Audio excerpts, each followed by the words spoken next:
Halo, Assalamualaikum. Ketemu lagi bareng aku, Bunda Dipa.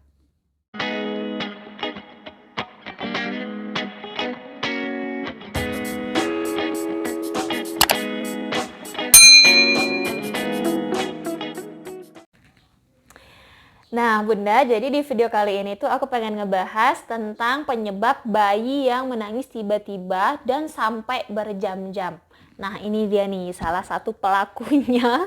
Waktu dia masih bayi banget ya Bunda ya, waktu dia masih sekitaran dari 3 sampai ke hampir ke 6 bulan, itu Adifa itu sering nangis tiba-tiba dan bisa sampai 2 jam. Bayangin aja ya Bunda ya, kalau misalnya Adifa itu nangis, anak bayi kita itu nangis sampai selama itu dan gak mau berhenti. Bahkan kalau kita kasih susu, kita kasih mainan, itu tidak mau berhenti juga. Kenapa ya kira-kira ya? Nangis sampai berjam-jam sampai 2 jam kan itu aku nggak tahu apa sih penyebabnya, kenapa sih, apa pempesnya penuh atau dianya haus atau bajunya basah atau ada badannya yang sakit. Jadi semuanya itu aku cek, ternyata pempesnya itu nggak penuh, dia nggak mau susu, bahkan dia baru minum susu dan badannya tidak ada yang sakit. Alhamdulillah, dipegang yang manapun yang nggak ada ngerasa sakit. Loh, pasti aku bingung ya, kenapa sih kok bisa ya ini nangis sampai 2 jam. Dan bahkan Bunda ya, dia itu nangisnya di jam-jam tertentu aja loh Bunda, yang sampai 2 jam itu. Pertama, dia itu terkadang mau nangis itu ketika menjelang maghrib bisa sampai 2 jaman nangis. Nah, kalau nggak mau maghrib, dia nangisnya itu sekitaran jam 9 sampai nanti setengah 12 malam. Otomatis aku takut banget ya Bunda ya, nanti ya pikiran aku udah entah kemana-mana. Aku pikir anakku ini Adifa ini diganggu makhluk halus. Astagfirullah. Udah pokoknya udah jauh lah Bunda, pikiran aku udah entah kemana. Nah, jadi Bunda, aku tuh nanya ke kakak ipar aku, lihat-lihat ke YouTube, kenapa sih anak aku tuh sering sekali begitu? Ya, nah. Nah, ternyata penyebabnya itu adalah perutnya itu mengalami kembung. Ternyata itu loh Bunda penyebabnya. Dan aku sama kakak ipar aku itu disuruh cek, suruh ketuk-ketuk perutnya. Gini. Jadi ternyata benar aja bunyinya itu sangat-sangat nyaring. Dan ternyata Adifa itu mengalami kembung.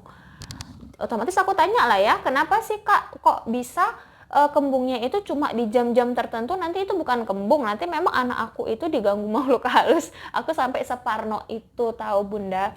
Dan ternyata kata kakak ipar aku, dia sudah konsultasi sama dokter, kembung yang terjadi pada anak usia tersebut tadi sekitaran 3 sampai hampir ke 6 bulan itu tadi terjadi memang pada saat jam-jam tertentu saja, dan itu bisa menyebabkan dia nangis sampai berjam-jam kalau tidak kita tangani secepatnya. Nah, waktu itu aku tuh nggak ngerti ya Bunda ya, kenapa kok dia bisa nangis. Jadi aku coba nenangin. Tapi dia nggak diam-diam. Ternyata itulah penyebabnya. Setelah aku tahu penyebabnya, ketika dia nangis itu langsung aku kasih pertolongan pertama, dan akhirnya Adifa itu sudah diam lagi, udah nggak nangis lagi. Nah, jadi gitu ya Bunda, ketika anak Bunda menangis, bayi Bunda itu menangis sampai berjam-jam, jangan panik dulu, jangan langsung berpikir kalau anak kita itu diganggu oleh makhluk halus. Jadi coba periksa dulu. Coba periksa dulu perutnya itu apakah mengalami kembung atau tidak.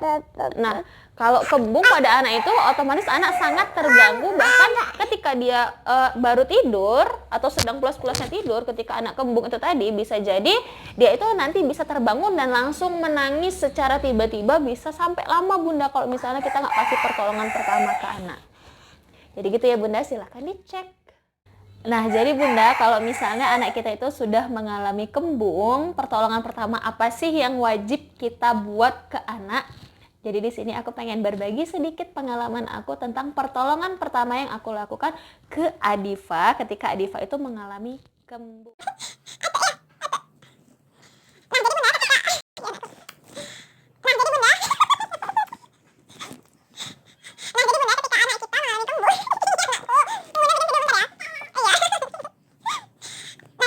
Ke anak kita mengalami kembung, pertolongan pertama yang wajib kita lakukan itu adalah dengan memberikan minyak yang tepat kepada anak.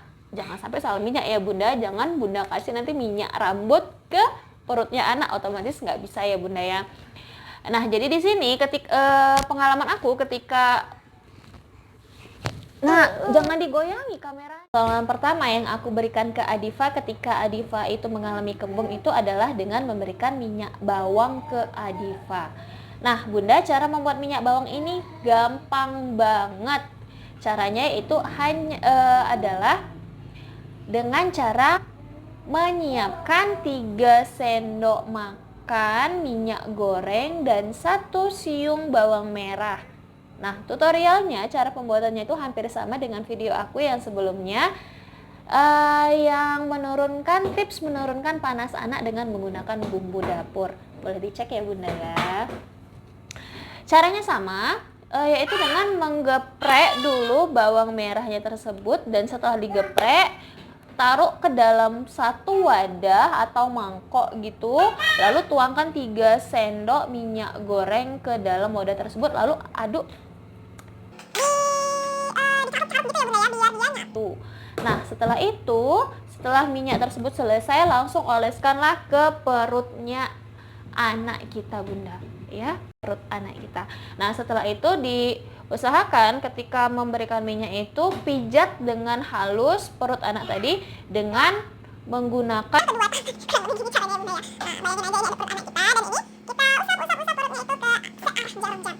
Nah, setelah itu perut bagian atas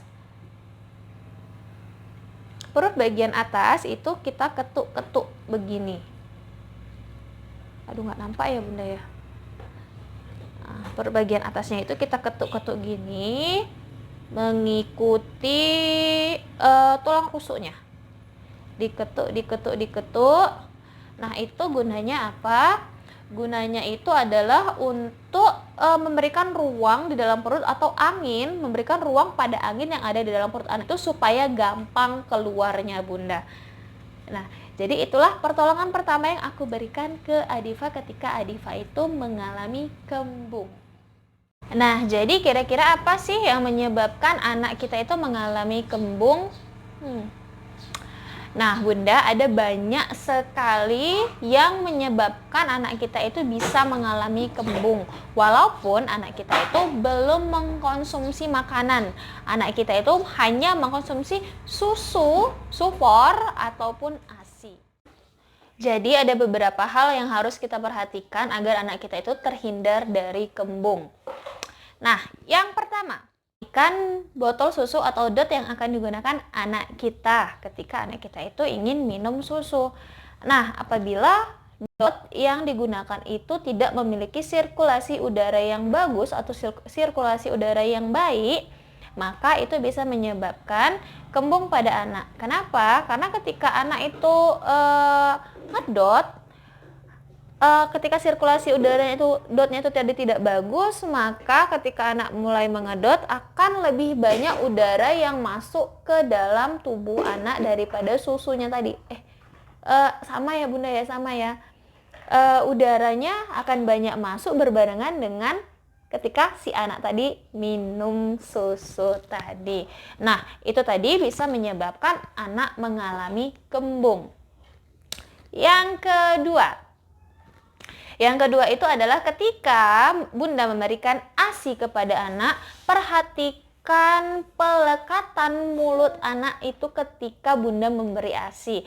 Kalau misalnya pelekatannya itu tadi tidak tepat, maka bisa jadi hal yang sama yang terjadi pada ketika anak tadi mengedot. Akan banyak udara yang masuk ke dalam tubuh anak ketika anak tadi sedang mengasihi, ketika Bunda itu tadi sedang mengasihi. Nah, itu bisa menyebabkan anak mengalami kembung. Yang ketiga, perhatikan sufor yang Bunda berikan kepada anak. Apabila sufor yang diberikan kepada anak tadi tidak cocok, itu bisa menyebabkan kembung dan memicu alergi yang ada dalam tubuh anak tadi. Nah Bunda, jadi itu tadi beberapa hal yang harus diperhatikan oleh kita sebagai Bunda agar anak kita tadi terhindar dari kembung atau meminimalisir terjadinya kembung yang terjadi pada anak. Nah Bunda, sekian dulu video dari aku. Semoga video dari aku ini bermanfaat. Assalamualaikum.